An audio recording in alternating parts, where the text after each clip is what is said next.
सेना प्रमुख general M Naravane ने अग्निपथ योजना को लेकर बड़ा खुलासा किया है। उन्होंने कहा है कि सैनिकों, एयरमैन और नाविकों की कम अवधि की भर्ती के लिए अग्निपथ योजना लागू करने के ऐलान से सशस्त्र बल चौंक गए थे। आर्म्ड फोर्सेस की दलील है कि 4 साल के कार्यकाल के बाद बड़ी संख्या में कर्मियों को सेवा में रखा जाना चाहिए और अग्निवीरों को बेहतर वेतन दिया जाना चाहिए।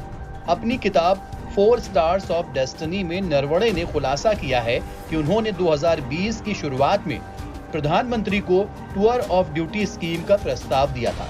इस प्रस्ताव के तहत अधिकारियों के लिए शॉर्ट सर्विस कमीशन के समान सीमित संख्या में जवानों को कम अवधि के लिए नामांकित किया जा सकता है।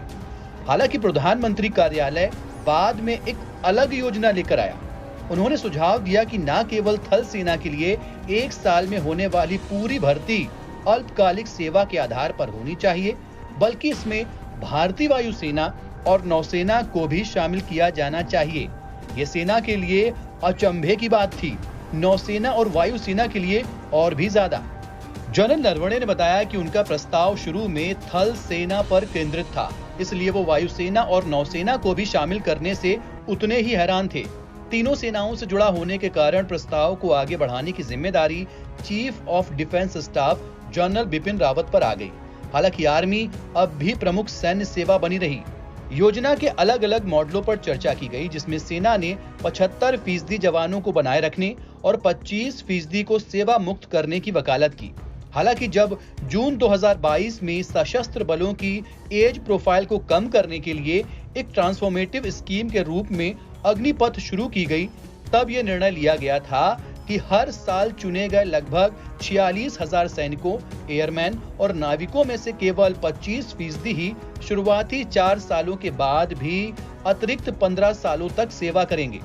आपको बता दें कि जनरल नरवणे 31 दिसंबर 2019 से 30 अप्रैल 2022 तक भारतीय थल सेना के प्रमुख रहे थे। उन्होंने अपनी पुस्तक में यह भी उल्लेख किया है कि पहले साल में शामिल होने वालों के लिए शुरुआती वेतन शुरू में 20,000 रुपए प्रतिमाह निर्धारित किया गया था। हालांकि सेना ने मजबूती से इसके बढ़ाने की सिफारिश की, क्योंकि उनका मानना था कि एक सैनिक की भूमिका की तुलना दैनिक वेतन भोगी मजदूर से करना उचित नहीं है। उनकी सिफारिशों के आधार पर बाद में वेतन बढ़ाकर 30,000 रुपए प्रतिमाह कर दिया गया।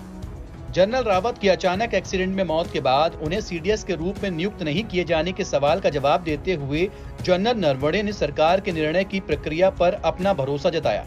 उन्होंने कहा कि जब उन्हें सेना प्रमुख के रूप में नियुक्त किया गया था तो उन्होंने कभी भी सरकार के विवेक पर सवाल नहीं उठाया और अब भी उनके पास ऐसा करने का कोई कारण नहीं है।